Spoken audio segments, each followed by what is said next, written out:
Alright, well I'll get started. Today we're talking about the first home buyers help.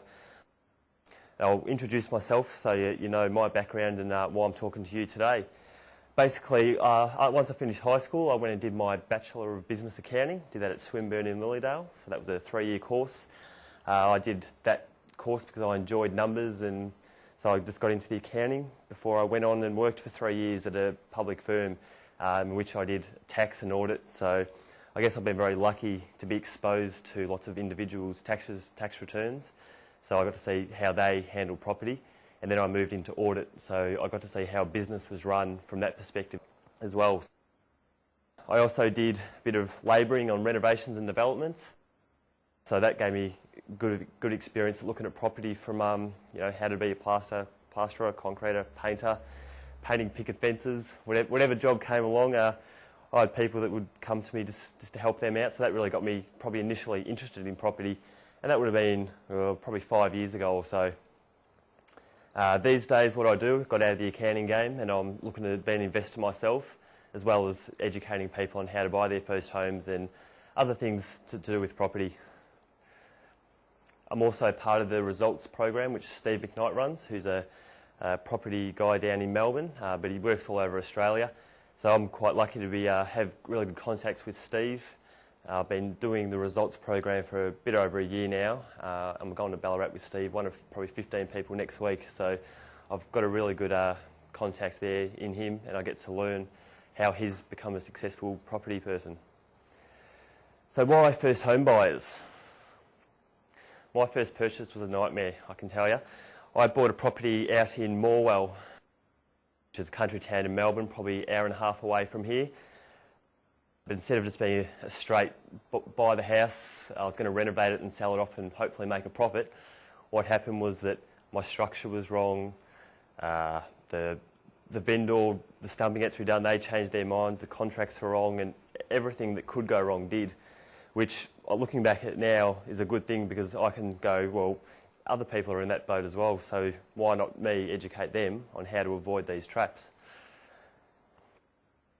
Another thing with first home buyers these days is that prices have doubled, whereas our wages haven't. Back in probably 2000, property prices were half of what they are today. The reason for that was GST came in, the first home buyers grant, lots of bits and pieces came in that really affected the market and made it boom. So it's a lot harder these days to get into the market than it probably ever has been, unless you educate yourself, because there are definitely ways to get in, but you just need to know the ways around it. Purchasing a house is quite a big jigsaw. It's not just simply purchasing the house. You have to deal with real estate agents, vendors, building inspections, the whole works, and there's so many things that can go wrong. So it's important that you realise that there is a whole lot of pieces to this puzzle which will make your first purchase come together.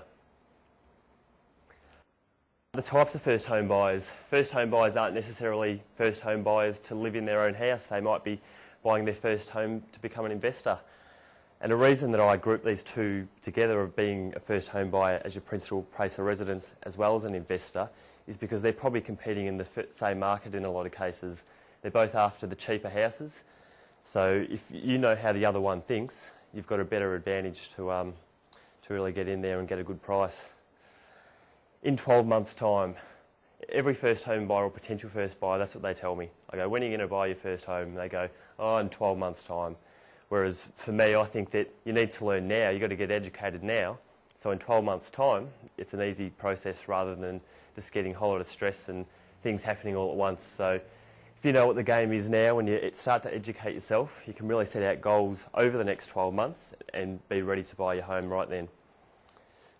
And that's what I do. I aim to educate. So today's presentation's it's pretty numbers based in a way. I'm going to try and make you look at numbers in a different way to you probably have before.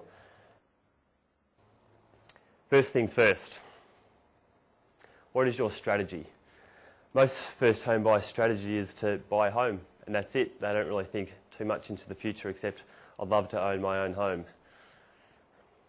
So do you want to buy or do you want to rent? If you want to move out of home, they're the two options. So you either buy or rent, and I'll go through exactly what's best and why. And your first home will either be your principal place of residence, so you move in there, or you might be an investor and you're an investor for capital growth, or you're an investor for income purposes.